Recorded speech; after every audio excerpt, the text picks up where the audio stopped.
change pushes our comfort zone always. Yeah. And so we're wired for resistance.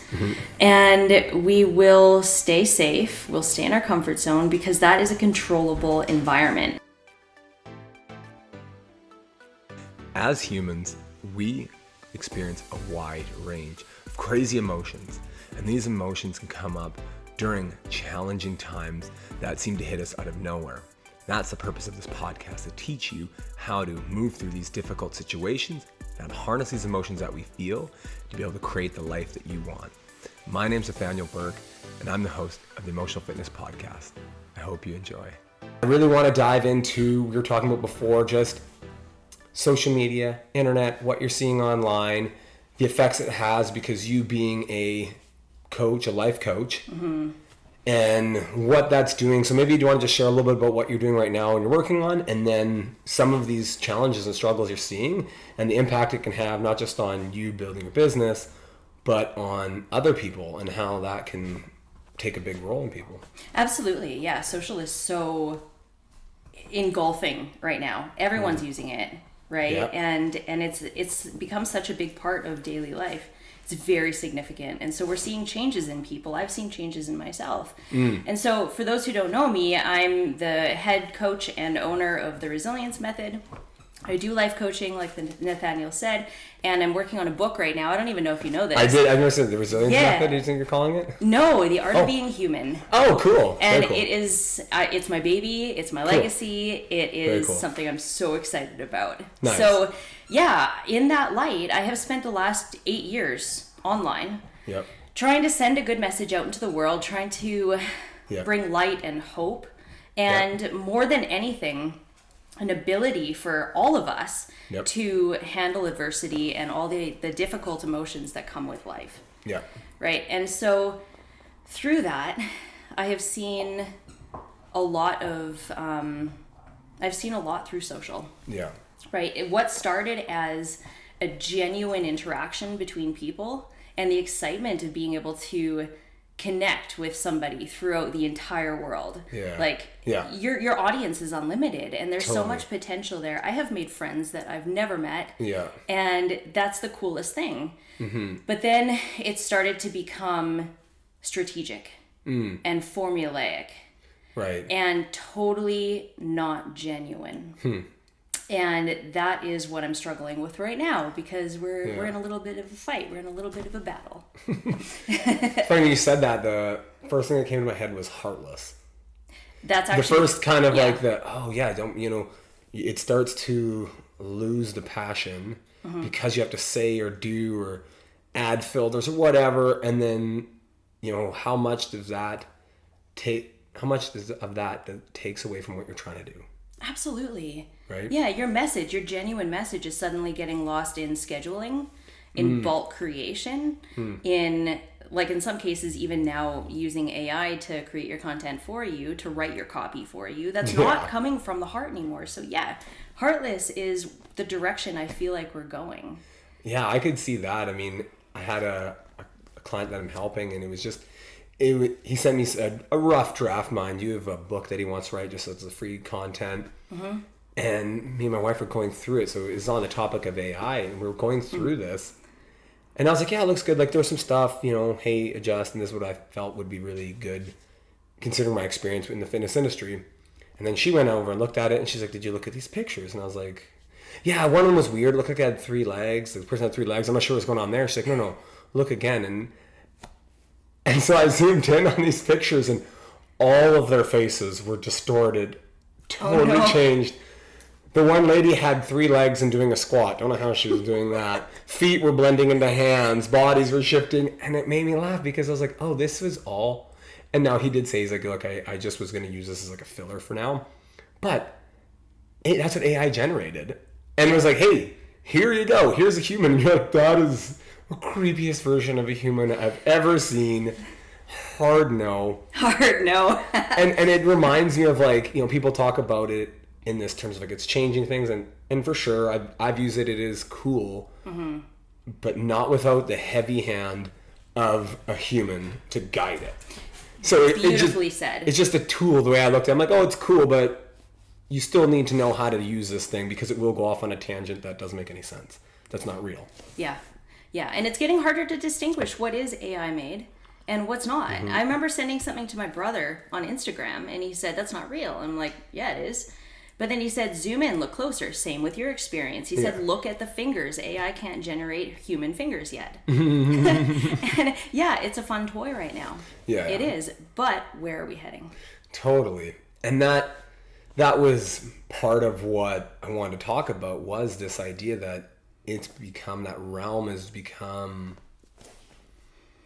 so constructed around what we want people to see. And a lot of people, that anybody that looks past the surface can see, like, right, this world's become so superficial. Filters, angles, lighting, like there's just so many ways that any content, pictures, videos can get altered, changed, whatever. Yeah. To then create this false sense of what's real. Yes. And when you see it constantly, I mean, a lie told often enough becomes a truth. Yeah. So if you're seeing images, videos, pictures, whatever it is, of people that are, oh, my dog's just growling at you. Yes, Sadie, go lay down. I love you too. But if you're seeing these images of people constantly, it changes what you feel for yourself. And we know this. Yeah. Like, this isn't a surprise. I mean, I think of like young kids. It's being influenced by influencers, which is a wild term that I still can't believe it's a thing, that they just make up a life and get everybody to think it's real. Mm-hmm. When in reality, you start looking at these people and you see them around. I've seen some of them around even where we live. And you see them in real life and you're like, oh, that's not even close. Yeah. Right? Putting up this big facade of, I do all this amazing, wonderful things and my life is so fluffy and wonderful. Mm-hmm. When it's just a highlight tape and a very, very filtered, refined, created highlight tape. Yes. Right? And so you think, okay, how is that real? Where is the authenticity in that? And I know it's an overplayed word right now. I think it's really like, people like to, being authentic. Mm-hmm. But even just more than that, it's like, where is are you being real? Are you being truthful? Are you being just who you actually are? Because let's be honest, not everybody looks, feels, acts that way all the time. You have bad days. I even notice it on mine, that I have to trying to have these real discussions and real things and still be like, no, this is who I am, without using all this extra stuff. But if you use the extra stuff, you get more likes. Yeah. You get more views. Yeah. You know, I've had a friend of mine, meaning well, said, hey, you should do these things, reviews right now, and it's a really hot thing. But in my head, I'm like, well, and again, I know he means well, and I respect him. He's a great human. Mm-hmm. But it was like, dude, that's not what I'm trying to do here. I'm not trying to just get more followers to get more followers. I'm trying to have a message of just, hey, look, here's life. Sometimes it hits you, right? Or whatever these messages is, because I have a few. Yeah. So, and that's what I respect so much about your work, because I think that's where it's at. And I've had those comments come in too, like, hey, what about this? Hey, what about that? And they are well-intentioned, and it's really hard not to accept them, but they can leave you saying, okay, well, have you read any of my content? Have you seen any of my content or heard what I have to say? Because I've spent a lifetime trying to make myself as genuine as possible, as comfortable in my own skin as possible. And so if you don't understand that message and you think I need to do it differently, then you're not hearing what I'm saying. Does that make sense? Totally. And this is where it gets so tough, is I've heard it best by Dean Graziosi. He was saying that, like, marketing is an art and a science.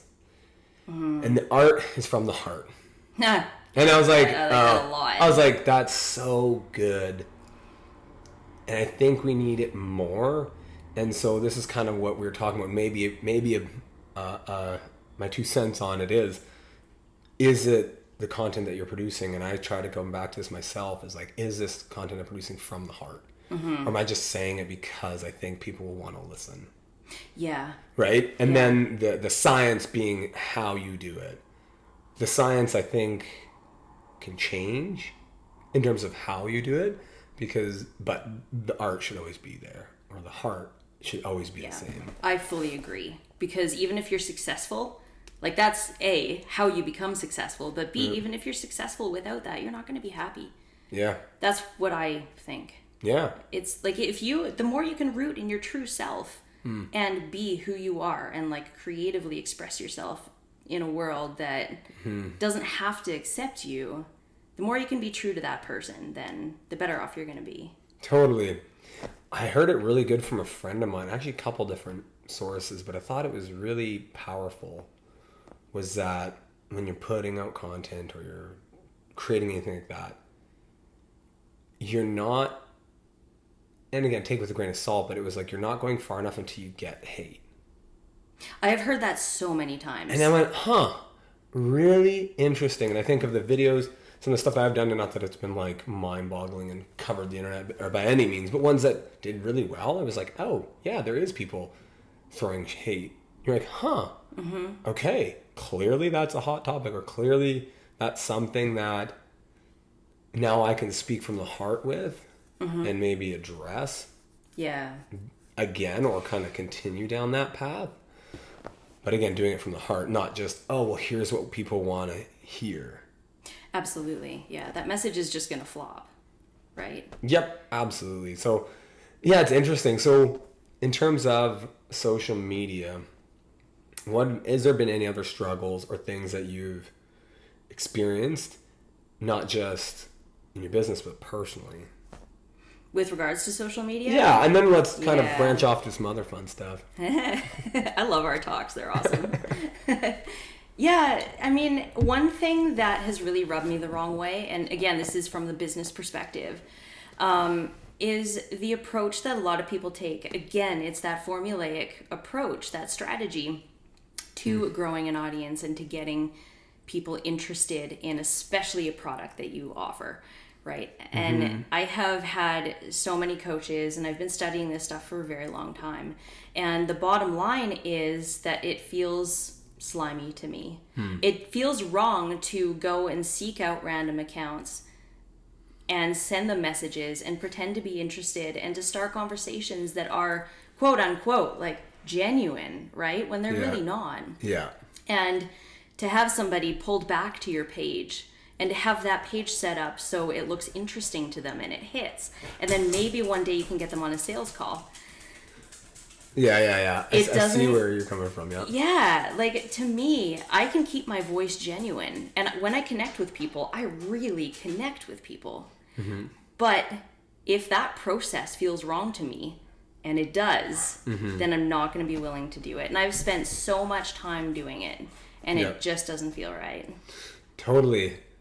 Oh, that's, I think of something that I've talked about with a few different people, and a process I go through is looking at the core, your core of doing it and why you're doing it. Because if you dial that in first, the other steps are going to be fine.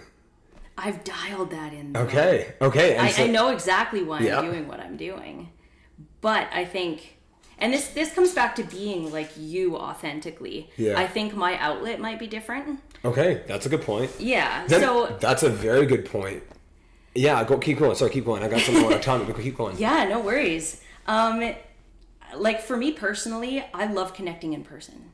Okay, yeah. To walk up to a stranger and to get a good conversation going and to end it in a hug. Yeah. Right? That's me. And so I'm more drawn to public speaking. And I would love to take my book and do book talks. Yeah.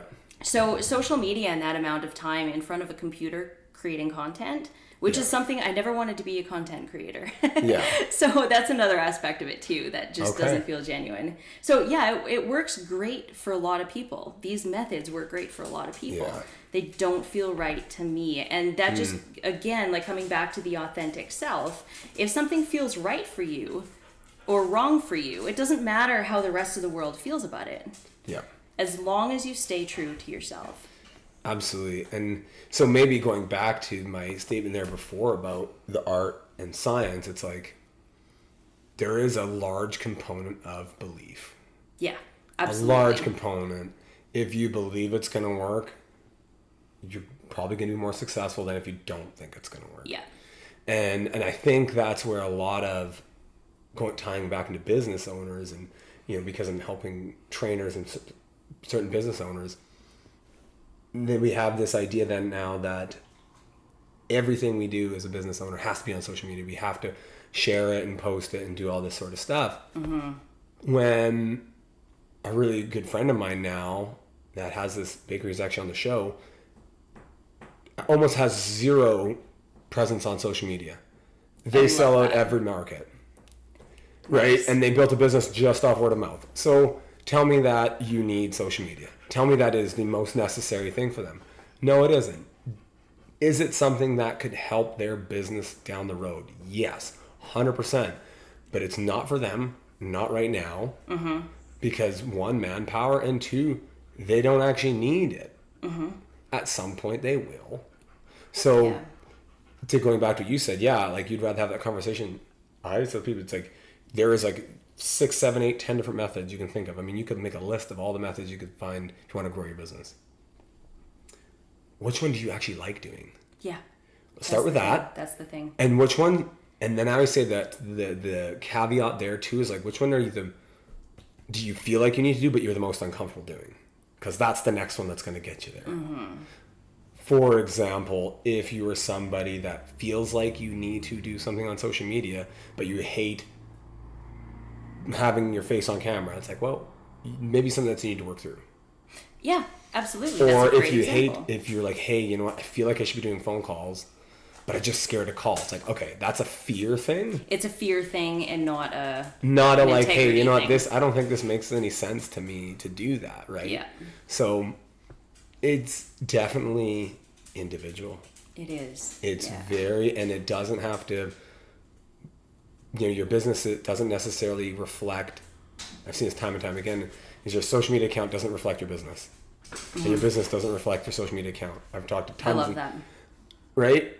Yeah, how many people do you know that have all these followers and then they have this business, but it's really not a lot going on there. Or on the flip side, goodness, I'm trying to remember who it was, but I heard this story.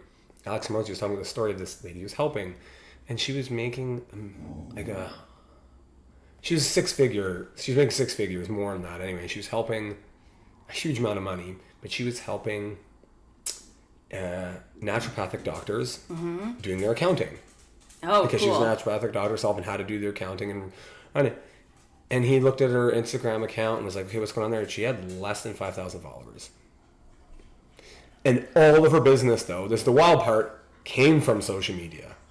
But she was just catering it to that tiny, small, little market. Right. And which I thought was lovely and wonderful, because it's not trying to, going back to what you said, it's not trying to tell the story that everybody wants to hear. It's like, no, I'm going to just narrow it down because her market was so niche that it was like, well, who else would follow that account? I wouldn't follow that. That sounds ridiculous. Right? Like nobody, like at 99 people out of 100 were like, that's stupid. But those people out there that are in that field doing that are like, no, this is a great idea. I need to follow this. And now you're talking directly to them and not worried about all these other people out there. Absolutely. Niching is huge. Yeah. And I just thought it was really great that she was able to pull all this from that in a way that made sense to her. And she was quite happy doing it. Yeah. That's fantastic. I love stories like that. Yeah. Really, for me, it was kind of like, it was a bit of reinforcing of like, right, what is my message? How can I refine it? How can I continue to build on that and to call the people that I know I can really help, instead of trying to get followers, get subscribers, message random people, right, that I've never met in my life, versus like I'd rather have a conversation with somebody I know personally. Yeah.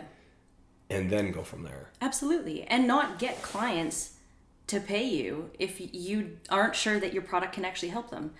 Just like a client count thing, right? Like it's not right. And so many people are doing it. I agree. I say this, and anytime I'm helping somebody, if you don't believe at the end of the session that you got your money's worth, don't pay me. Yeah. And I think that's how most businesses should run.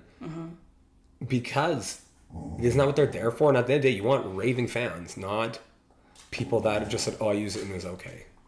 Yeah. Yeah, it didn't change my life. Yeah, exactly. I thought it was, I mean, yes, somebody, I'm sure if you had 100 people, there's going to be some people that just say no, but ideally with any product or with any good service that's really life-changing, a lot of people are going to enjoy it and want to tell others, and then you can grow from there. Definitely. So, yeah, I think that was really cool. And I wanted to talk to you about, because you've gone through some changes, and maybe just, you don't have to really dive into the changes themselves, but what makes change so difficult? And people that you're helping, what makes it so difficult for them to go through change? I know we're trying to changing gears here. Pun intended. Pun intended, yeah. Change is hard. We are wired to stay safe. Change is unsafe. Change pushes our comfort zone always. Yeah. And so we're wired for resistance. And we will stay safe, we'll stay in our comfort zone because that is a controllable environment. And so to really expand yourself and to create an inspired, fulfilling life, you push past those. And that could be a little bit, that could be a huge amount. But if you're constantly pushing past your resistance, you're going to expand, you're going to grow. But if you stay stagnant within that comfort zone, you're not going to get any of the lessons that life is ready to hand you. And yeah, they're hard. They're really freaking hard. Yeah. But you get healing through change as well. Yeah. Ooh, I like that. Can you say that again?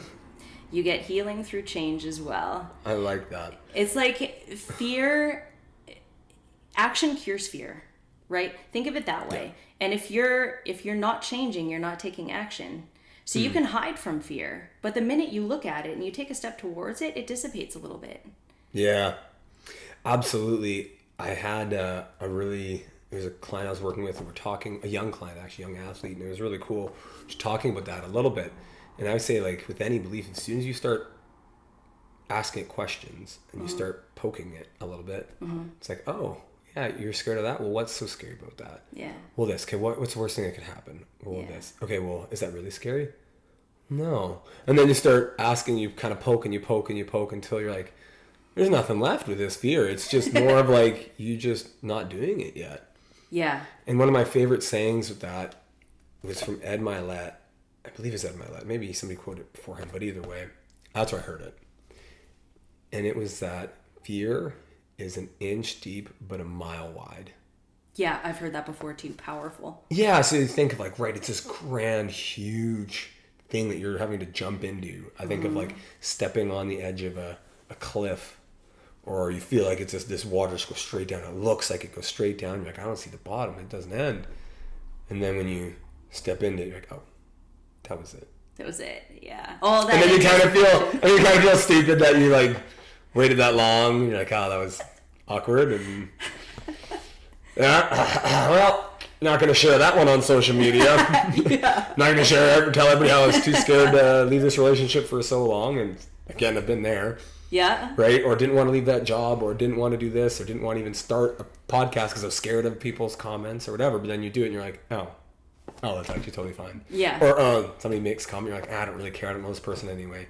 Or even if you because the people that you know and that trust you and like you, they're supporting it. So absolutely.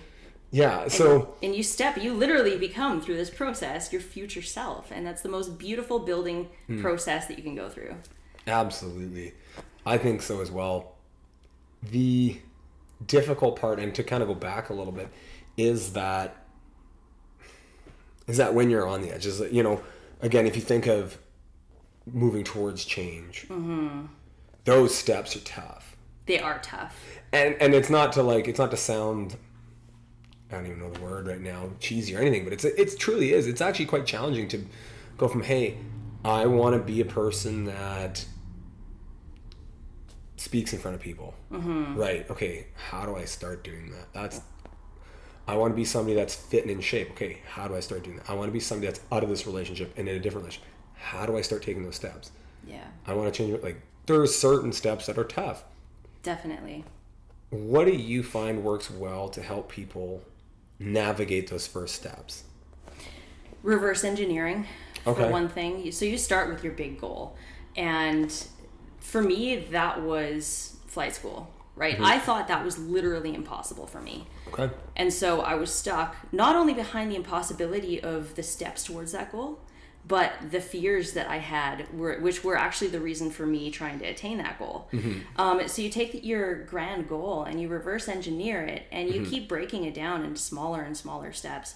Right. Until your next action step, if you ask yourself on a scale of 1 to 10, 10 being the most difficult, how would you rate the doability of that step? And if it's not a 9 out of 10 or a 10 out of 10, then break it down even further. And so that is the process through which you can break down any goal. It doesn't matter how big it is. Yeah.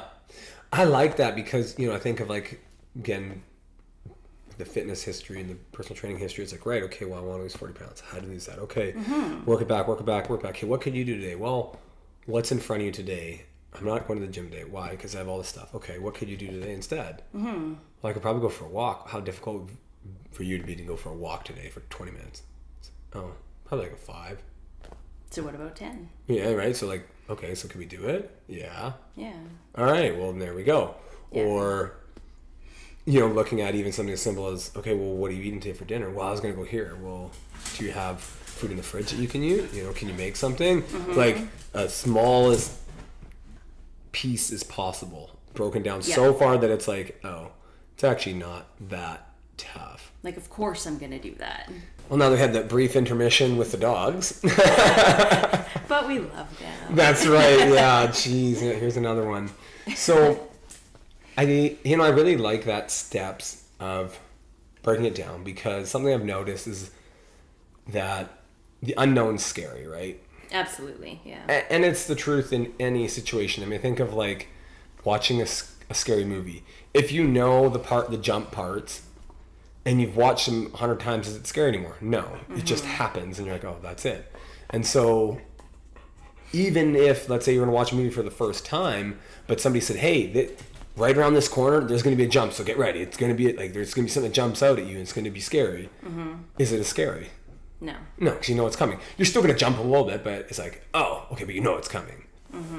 So, my point there is, like, when you map it out like that, you're kind of going through and, like, essentially, like, looking at all those scary moments in the movie and just saying, well, it happens here, it's going to be tough here, this part's going to be challenging, heads up. And so, with that being said, now that you've eliminated those, you still have to do it. You still have to do it. Still got to do it. But you're preparing yourself emotionally for the process, and it's not going to be pristine and easy and quick. I like that.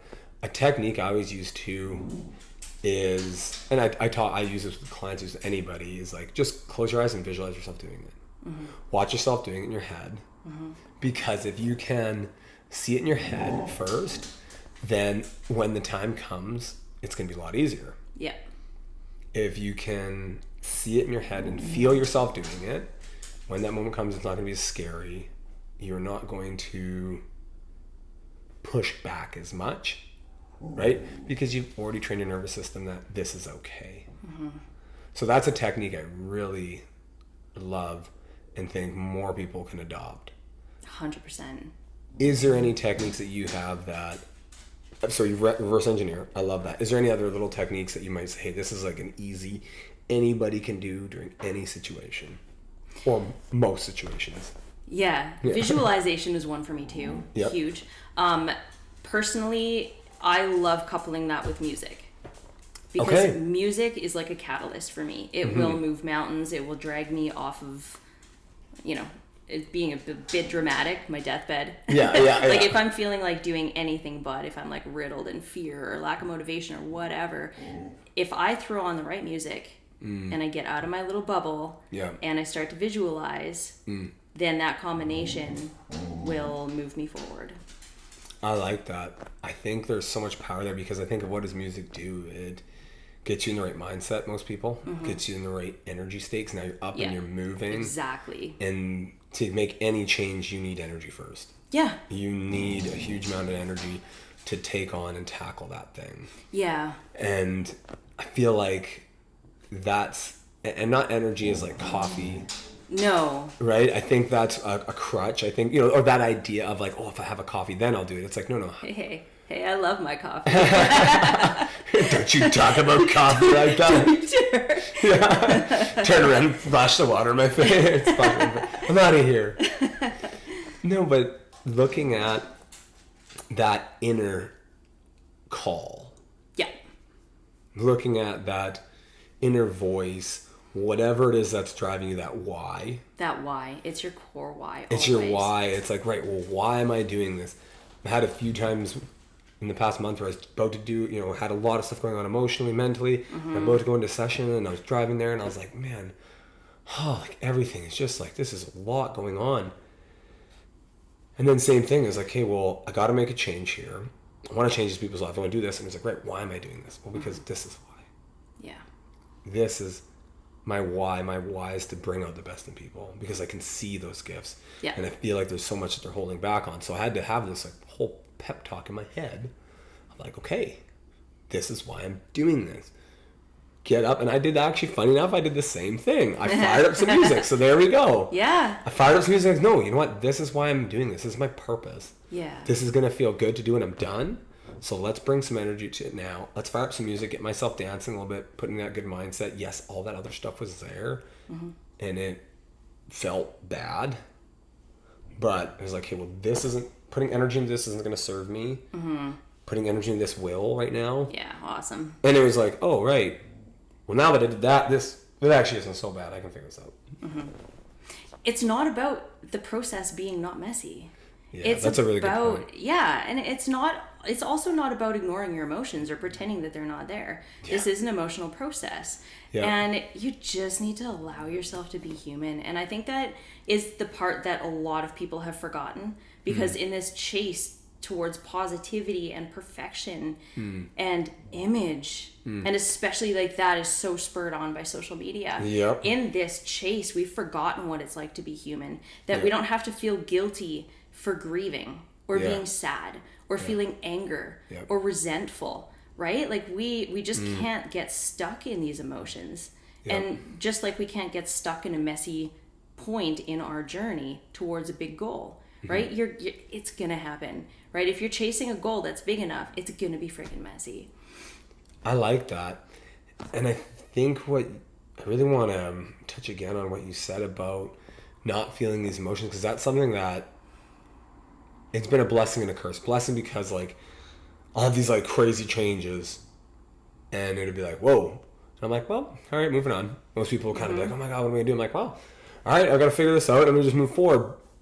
But then on the flip side, something that I've noticed too is like, right, I'll have these like emotional dumps, I call them, where I'll literally just like, Aaron Lynch Potter was on the episode, or he was on an episode a while ago with him, and he had a great analogy, and he called it your emotional bladder.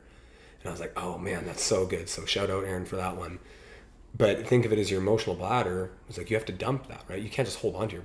Absolutely. And so I think for myself, because sometimes I don't allow myself to feel frustrated, a huge amount of frustration, but more like anger, upset, sad, those type, any type of negative emotion, really, I'll just kind of hold on to it.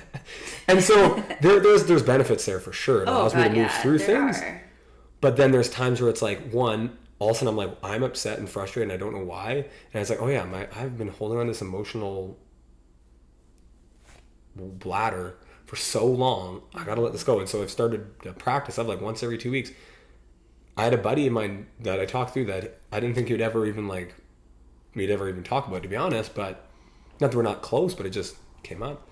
And I shared it with him and he was like, dude, that's actually, like, you could see it like impacted me. Like me saying it to him, he started to get teary. And I was like, dude, you need this. I was like, it's the best thing ever. Yeah. I do it once a week now. I try to do once a week, once every 2 weeks, where I'll just sit there and I'll put on some music that I like, some like really like cool, like calm stuff. And I'll just sit there and cry. No idea why.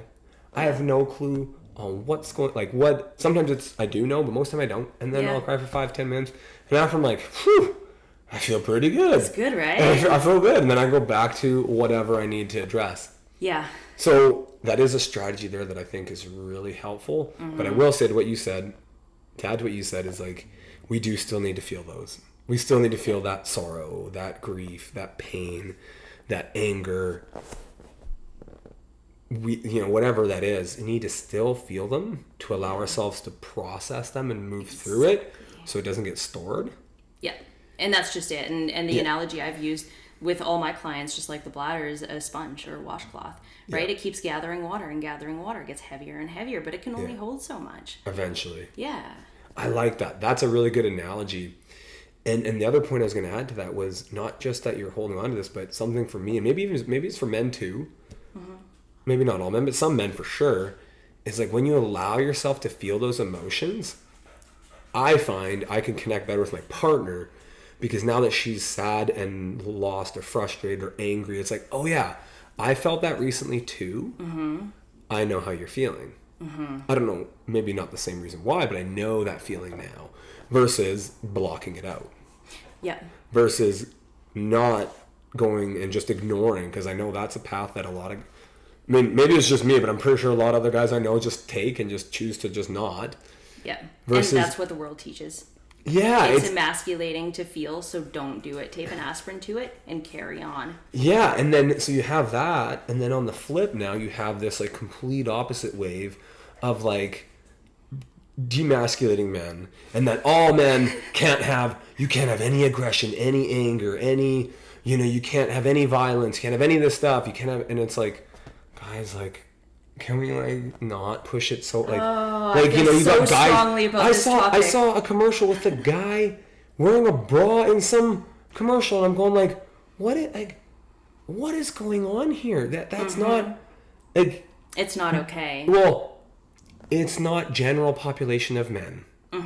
And I bet if you pulled general population of men, most of them would be like, what is he doing? Why?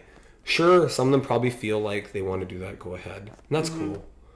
But point there is like, it's tipped so far from like, okay, now men are allowed to feel. We're always allowed to feel. But now like all they can do is feel. And no, we just let's talk about it and let's not actually do. And no, you can't feel anger. You can't feel frustration. You can't get pissed off. You can't get violent. It's like, no, that is within men's nature and boys' nature to have some sort of aggression and be violent at times. And this isn't to say it's okay, because don't get me wrong, it's a saying like, how can you use that in a certain avenue that makes the most sense that can help them? Yeah. I think of football. I think of jiu-jitsu. I think of kickboxing, boxing. Like there's so many avenues that they can like get that out because it's there and it's part of being a man. Absolutely. It's part of being a man, and it's actually it's a gift. It is a gift. That is the balance. Men are fighters. Men are protectors. You can't just pull that from them. Yeah. And for so long, and this has bothered me for a very long time, like rewind even 10 years now, I think, probably even more, because time flies. You look at TV commercials and even movies. Yeah. The man is made to look like an idiot, while the woman is like the better fighter, the superhero, the smart one. Yeah. Like, it has made me so angry for so long because the balance is crumbling right in front of us. Yes, that's such a good point, and really well said. It's like you're tipping the scale so far the other way that again, in movies, I honestly can't watch most new movies now because I can list like the last 5 newer ones that I watched. And it was like, oh my goodness, who's the idiot, the weak, you know what I mean? And it's a man, and you're like, guys, like, yes, I get it. Before in the 80s and 90s, all the guys were built like Arnold, or they're trying to build him like Arnold because he changed the movie scene, and they were super masculine, and it was like kind of went pretty far. And then all the women were these frail, whatever. And like, I get it, that's not necessarily normal, so that's probably skewed, but like, you can still have both. Like, it's okay, right? Like, you can be the manly man and still cry at the end and not look like a bumbling idiot. Yeah. And I say this because, again, there are some people like, violence and anger and with men, and it's too far, and talk masculinity. I hate that phrase I hate more it. than anything else. No, it's just being assholes. It's just assholes. It's not toxic masculinity. It's just him. Like, yeah, it's just yeah. That guy is an asshole. Yeah, that guy's got trauma he hasn't emotionally dealt with, and so he's taking it out on other people. Yeah. That is not masculinity being a problem. Yeah, that's just him having trauma. Just like there's toxic femininity.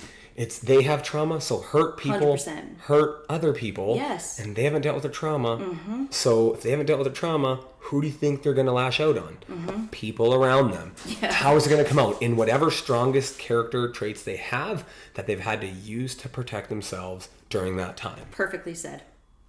That's it. So it's like if another guy was a bully and that's how he got through because his dad maybe bullied him or whatever, or like was hit or abused, what do you think he's going to do? Same thing. Mm-hmm. So yeah, pushing that envelope so far that way to hate on it is, in my opinion, gotten so far, and it's wrong. And we're missing. You're gonna see a generation where it's like masculinity has just been like they're not even sure what it is anymore, mm-hmm. and what good male role models look like. Yeah. And I will say this: if anybody's listening, that's like, oh, masculinity, this, and it's like we don't need the aggression, we need the strength. When you're in trouble, when you're physically like, hey, somebody's going to hurt me, who do you call? When was the last time you're like, oh, I need to call my mom? No offense to any moms out there. No, there's some pretty badass moms. Truly, but you don't. You don't. And even those moms, a lot of times, I'm calling your uncle. I'm calling my dad. I'm calling, like, and so my point there is, like, they're calling most of the time when it's somebody that needs protecting, because that's deep within most men, mm-hmm. is that innate nature to protect, is they're going to call the man that they know in their life. Mm-hmm. They're going to call the masculine energy, the masculine that they know to come help out. Yeah. And that is the side of men that needs to be honored. Yep. And you know what? When it's not honored, shit gets violent. So if you look at it in terms of emergency services, are you going to want a paramedic that comes crying at the sight of blood? No, that person has to be able to compartmentalize. And it doesn't mean they don't emote that later. You have to get it out. Mm-hmm. But yeah, again, that hero energy, that masculine, it's 100% needed. And so a good example there is, it's not to kind of set the stage there. I do know my brother-in-law's a firefighter. He was a paramedic before that. Awesome. Very well trained, all that. And to kind of, not to back up, but just to set a really good message, is that at the end of the day, it's that energy that they need. Mm-hmm. And so, to demasculating men, it's enough. Let's stop. Like, it's just getting out of hand here. It is. Let's, if somebody's an asshole, they're an asshole. If somebody's being a bitch, they're being a bitch. Mm-hmm. Like, it's and just, it does work both ways. It works both ways. You can't, 100%. It's not that we've had too much of this or that. It's like, let's just not. Mm-hmm. And that means that masculine men can still feel and should feel. Yeah. But not get stuck in that, because that's not where they do the best. Yeah. And let's not have women be, oh, well, you can do everything and anything a man can do, and preach this message that no matter what, you can do what they can do, because we're finding out through this whole gender whatnot that it's not true. Mm-hmm. So I'm not even going to touch on that aspect, but that's another deep hole. Yeah, it's another deep hole. We'll leave for now. But next time. So so I say it's like you can have both, but where do most men generally do best is in the doing. Mm-hmm. When do most women generally do best is in the feeling. Mm-hmm. Absolutely. Doesn't mean there aren't some very masculine women that can do that. Mm-hmm. It's not that there's some very feminine men that can do the doing, or can do the feeling, and do really well there. But the point is stop hating on the energies. Stop, let them just go. Stop, let the energy go where it should go, and have a way to utilize that. Yes. Where do we all shine? Let's emphasize that instead of taking everything down a notch and neutralizing it. Yes, exactly. Instead of, oh, well, only these people can be this and only these people can be this. It's like, no. Where does that person do best? Because there are some amazing female paramedics that can do so well. And I actually met one of them. She was on the podcast, and she was young, but seemed to be doing really well with it, which is amazing. I know I couldn't do that. I could not handle that. 100%. I could not. Could I run into somebody full speed, wearing football gear? Yes. Totally fine with me. Doing that? No. Couldn't do that. Like, not even a chance. Like, hard no. So clearly they have that gift. Are there some men that could handle being a firefighter? Clearly, yes. Are there some women that can do it? Yes. But stop trying to, let's make it more about the end result and the end and what's the purpose and their goal and what we need to be done there versus the gender.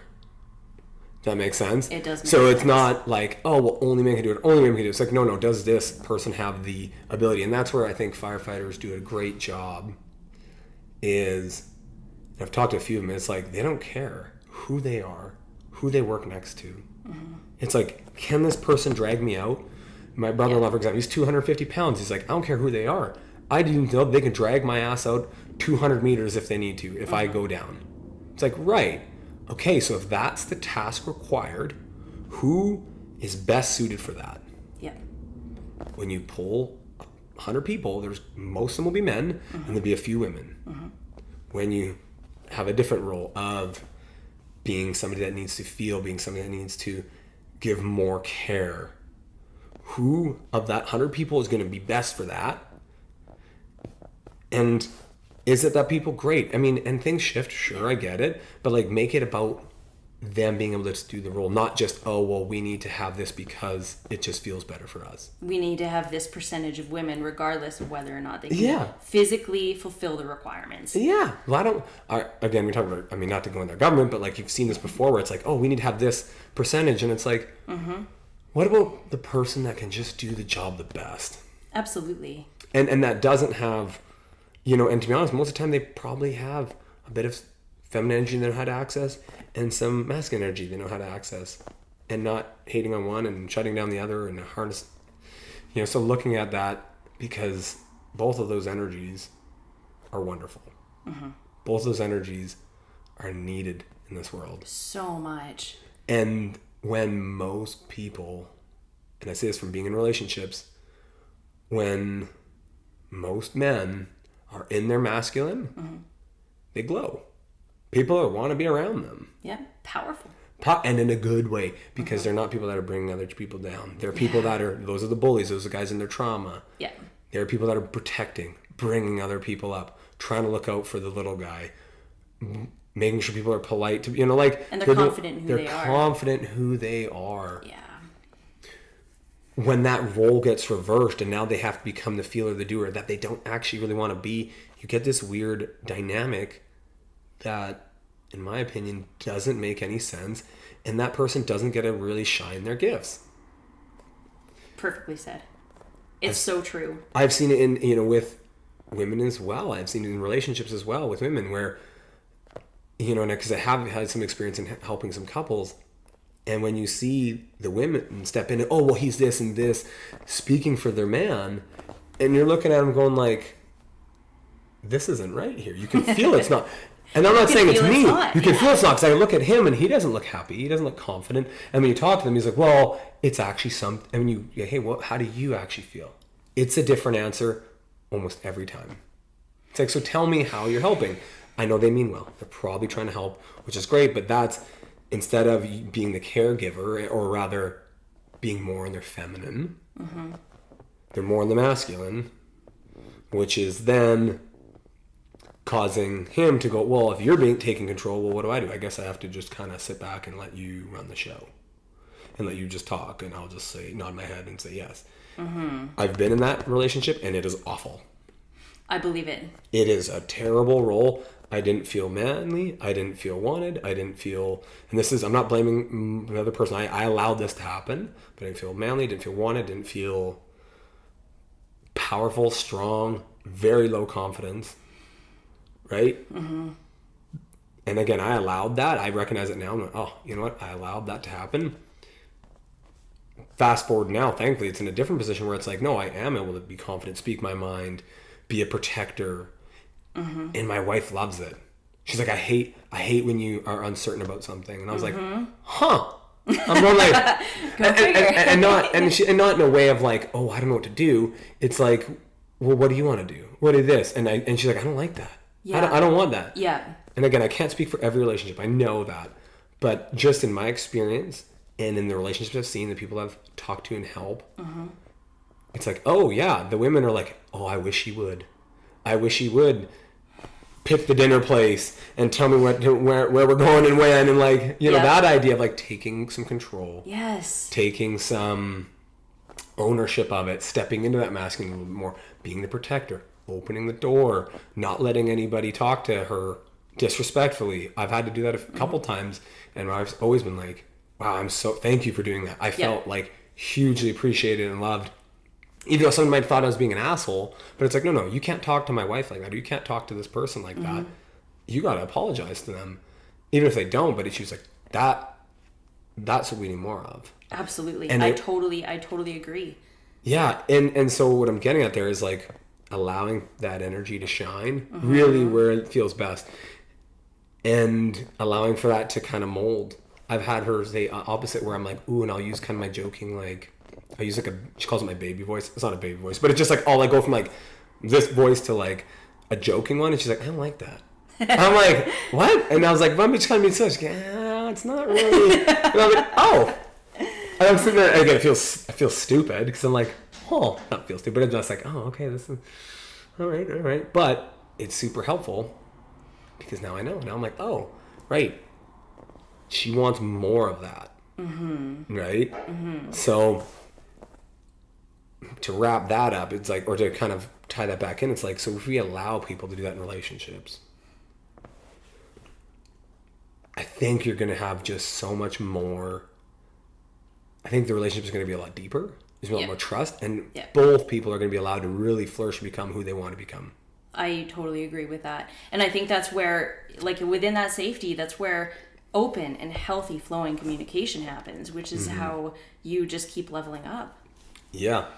And you know, that's a really good point there, is that it is built with a huge amount of communication and allowing for that person not only to communicate, but to change. Yeah. Right? And that can be tough, as we talked about before. Yep. But then you use your strategies. How do you do it? You reverse engineer. Like, hey, if I want to be this man that I feel like I can just be a real man, how do I do that? Well, it starts with this. Okay, what if I do this? What if I do this? Work it back to, well, did I even like do some manly stuff? Did I lift weights today? Did I use my body in a way that I'd feel strong? No? Okay, well, maybe I'll start there. And that's about that, exactly. Like, feeling, do you feel strong? How do you want to feel? And this is what I talk about the most. Chase feelings. Ooh, okay. Chase feelings. Like, yeah, you may want to feel more masculine, but like, what are the feelings that underlie that? If you want to go to the gym and get stronger, what are the feelings that underlie that? Yep. And like one of my least favorite sayings is happy wife, happy life. Me and Emily talk about this all life. It's so bad. Yeah, it's like terrible. It is terrible. Like, stop relinquishing your power. Like, the entire foundation of my coaching program is taking your power back. Okay. It's empowering yourself and getting your power back from all these situations. Stop relinquishing your power. So, coming back to what you said, you want to feel stronger. Like, it's all about stepping into who you want to be in the future. You're every single day, through every decision, every action, you're building your future self. It's not about change for the sake of other people. It's not about changing to fit yourself into the world in a way that they think they'll accept you. You think they'll accept you. It is about building who you genuinely are. Yeah. And I think that is the most powerful thing that we can do. Absolutely. You know, I want to come back to your program, and even just to brush a bit up on it, but I think you're right. It's looking at who do you want to be, as you said, and I think the key there, I tie it back to our beginning, and this is a nice way to wrap this up, is it takes time to do that. Oh, it takes time. It takes time, yeah. And that's the most precious thing we have. Well, what right now, you know, they did a poll, and it was in 2019, and I bet it's higher now, but for Canadians, they're spending an average of 5 to 6 hours a day on their screens. I'm not surprised by that. That's horrifying. 3 is a minimum for phones, and 2 is a minimum on TV. Holy shit. So think of like, okay, well, do I want to be, do I want different in my life? Yes. Okay. What's the most valuable resource do you have? Time. How much time do you put into doing that? Well, I don't have any time. Check your phone.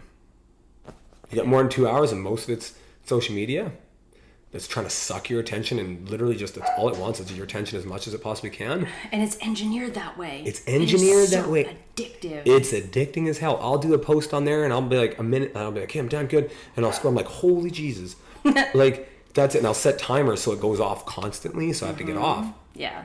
But it's trying to suck your time, and that time is required to make a change, and is required for you to sit with yourself. Yes. To really get clarity on who do you want to be? Who do you want to be? What kind of message do you want to have? If you do go on social media, if you want that change, how is it going to look like? Can I go through that process and do it step by step and take the time and visualize it, map it out, see it, ask some people who've done it before, and really do your best to not fall down those time traps.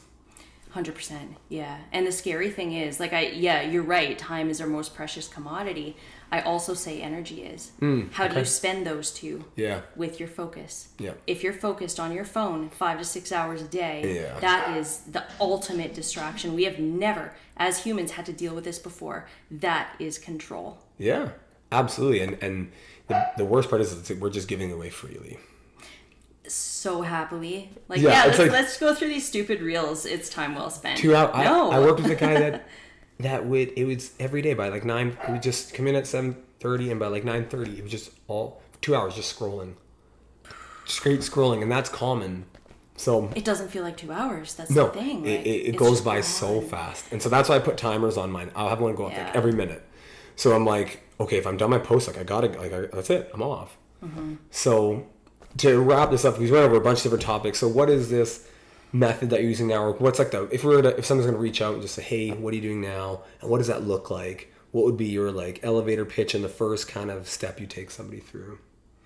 I help people build enough emotional resilience to thrive in adversity. Okay. So it's not built for when things go mildly wrong. As you know, I've been through a few things in my life. You can go back and listen to episode 5 if you want to hear more. Was it 5? I think 5 or 6, yeah. So long ago. Yeah. It's built for when life pulls the entire foundation that you're standing on out from under you and what to do. So it's using your mind to reset your mindset point and really use the power of your mind to take your power back again from all the places that you've left it in your life, your present, your past, and how to redirect that energy that you get back into your future and building an empowered one. I love that. And I'm assuming the first step is your focus. It's all focus. The first easiest one is your focus, I would say, is now. What's doing now? What's going on now? Yeah. Really be anchored in your present moment, because the present moment is all that we have.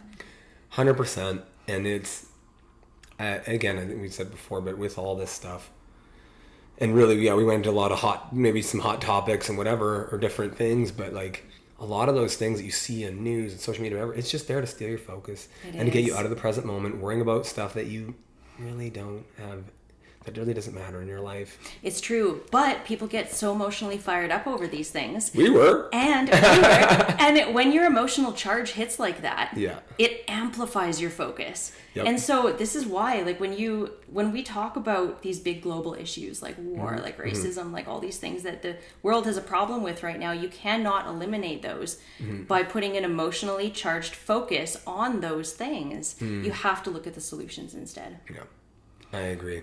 I love that. So let that be the lesson today. Focus on the solutions. Focus on the solutions. Your focus is everything. It is the most powerful tool that you have. I agree. I love that. Melissa, this has been awesome. I mean, we've had some interruptions with the dogs, and they're always welcome. They're always welcome. They're scratching the back door. They've barked a few times, but this has been a great chat, and I'm super glad we did this. Thank you so much. Thank you so much for having me back. It was a wicked chat. Absolutely. If anyone wants to reach out, what's the best way to reach out to you? Instagram. I just changed my handle though. I think it's melissa.lynn.sharp. I'm pretty sure that's what it is. Sounds good. I'll tag you in it. Okay, thanks. Awesome. Well, thank you so much. Thank you too. So thank you so much for listening to this episode. I really appreciate you taking the time out of your busy day to do that. If you haven't yet, please subscribe. Please share, because that's what helps this podcast grow and be able to reach more people. And why wouldn't you want to share something like that with somebody if you really enjoyed it? If you haven't yet, I also encourage you to go to lifepurposely.ca. My wonderful wife, Emily, sends out weekly content to help you improve your life and to think differently and to make wonderful changes that can impact your life forever. So thank you again for listening, and I'll catch you on the next episode.